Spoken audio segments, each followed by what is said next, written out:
Patrice Talon aurait-il retourné sa veste?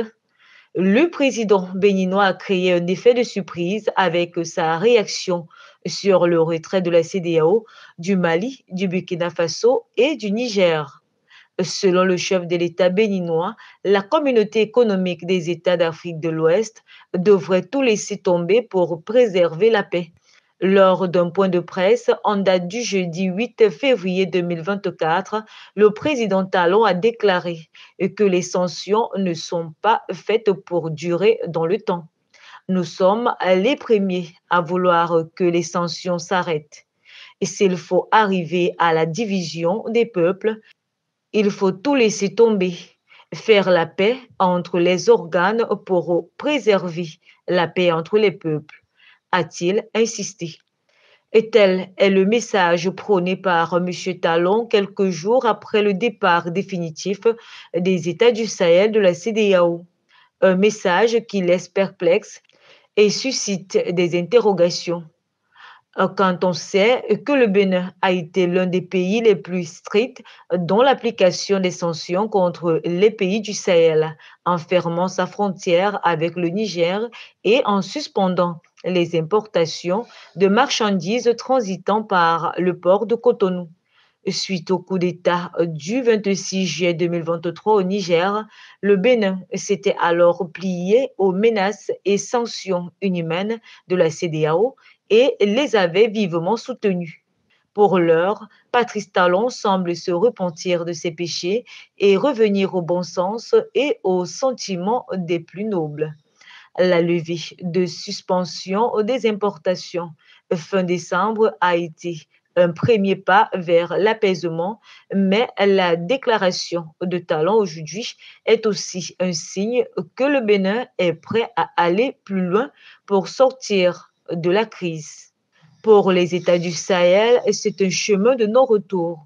Le Mali, le Burkina Faso et le Niger sont plus que déterminés à sortir leur pays de l'ornière et à multiplier des partenariats avec des partenaires et qui prônent la multipolarité et conscients des droits de souveraineté de chaque État.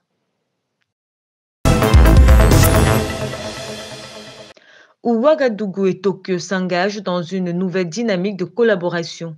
À cet effet, le nouvel ambassadeur du Japon au Burkina Faso, son Excellence Nagashi Majun, a été reçu en audience en date du jeudi 8 février 2024. Un déplacement effectué sur invitation du ministre de l'Enseignement supérieur, de la Recherche et de l'Innovation, le professeur Adima Tchombiano. L'objectif de cette rencontre était axé sur des échanges avec le ministre chargé de l'enseignement supérieur sur l'état de la coopération entre son pays et le Burkina Faso dans le domaine de l'enseignement supérieur. À l'issue des pourparlers, le diplomate japonais a souligné que la collaboration entre son pays et le Burkina Faso ne date pas d'aujourd'hui et se renforce chaque année grâce aux multiples cadres d'échange que les différentes parties entretiennent. Raison de cette visite de courtoisie afin d'échanger avec le ministre de l'Enseignement supérieur, de la Recherche et de l'Innovation, le professeur Adima Tchombiano, sur des projets en cours avec le ministère en charge de l'enseignement supérieur. En outre, l'homme d'État japonais a exprimé sa gratitude au ministre pour l'accueil et surtout pour la qualité des échanges entre les deux parties.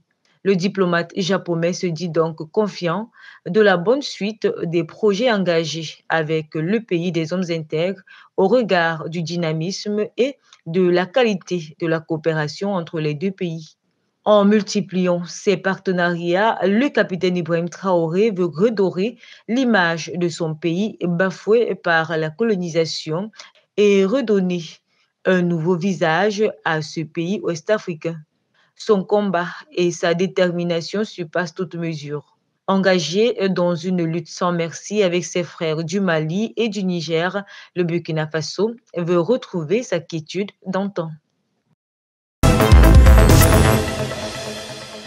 La Cour constitutionnelle de la République démocratique du Congo a rejeté le jeudi 7 février les recours introduits par les candidats aux législatives dont les suffrages ont été annulés par la Commission électorale nationale indépendante à cause de leur implication présumée dans les bourrages d'urnes, fraude et détention de machines de vote. Selon le président de la Cour constitutionnelle, au total, 63 dossiers ont été déposés devant la Cour. 35 ont été déclarés irrecevables, 24 recevables mais non fondés, tandis que 4 ont fait l'objet de désistements. Pour rappel, la Commission électorale nationale indépendante avait annulé le 5 janvier 2024 les suffrages de plus de 80 candidats aux législatives.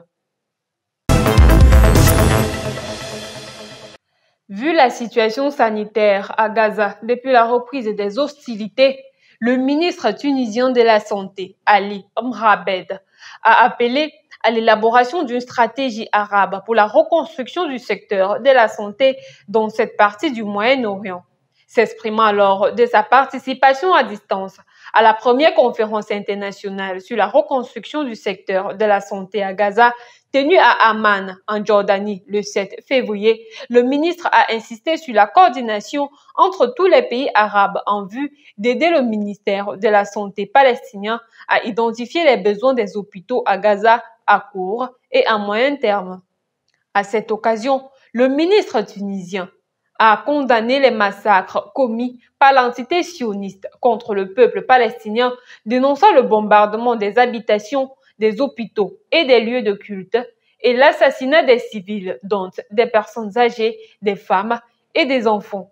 Selon les dernières statistiques, l'entité sioniste, dont Israël, a bombardé 30 hôpitaux sur un total de 36,53 centres de soins et 122 ambulances, ainsi que 2 centres de traitement de malades du cancer. En rappel, des ministres arabes de la santé et des représentants de 60 organisations et associations humanitaires internationales de 25 pays ont pris part à la première conférence internationale sur la reconstruction du secteur de la santé à Gaza qui s'est tenue en Jordanie.